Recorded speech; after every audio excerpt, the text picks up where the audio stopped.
সীমান্তের শূন্য রেখায় বেড়া নির্মাণ, সেই বেড়ায় খালি মদের বোতল ঝুলিয়ে বিএসএফের উত্তেজনার চেষ্টার সৃষ্টির পর এখন বেড়া ঘেঁষা সড়ক দিয়ে কোনো বাংলাদেশি চলাচল করলেই বিএসএফের জিজ্ঞাসাবাদের সম্মুখীন হতে হচ্ছে।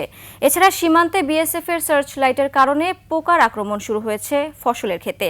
লালমনিরহাট প্রতিনিধি গোকুল রায়ের পাঠানো তথ্য ছবিতে রিপোর্ট। লালমনিরহাটের দহগ্রাম সীমান্তে আন্তর্জাতিক সীমান্ত আইনের তোয়াক্কা না করে শূন্যরেখায় ভারতীয় সীমান্তরক্ষী বাহিনী বিএসএফ বেড়া স্থাপনের প্রায় ৩ সপ্তাহ পেরিয়ে গেছে। বর্তমানে সীমান্ত পরিস্থিতি স্বাভাবিক থাকলেও আতঙ্ক কাটেনি স্থানীয় বাসিন্দাদের। সীমান্ত ঘেঁষা রাস্তা দিয়ে কোনো বাংলাদেশি যাতায়াত করলেই বিএসএফ জিজ্ঞাসাবাদ করছে তাদের।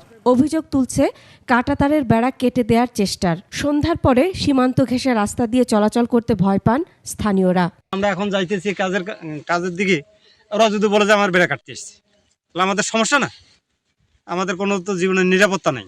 এখন তো যে বেড়া কাটা হয়েছে, এখন তো গরু নিয়ে যাওয়া মুশকিল। ওই তো ওরা গরু বইটা বাঁধিছে, আমরা তো আর বাঁধতে পারি না।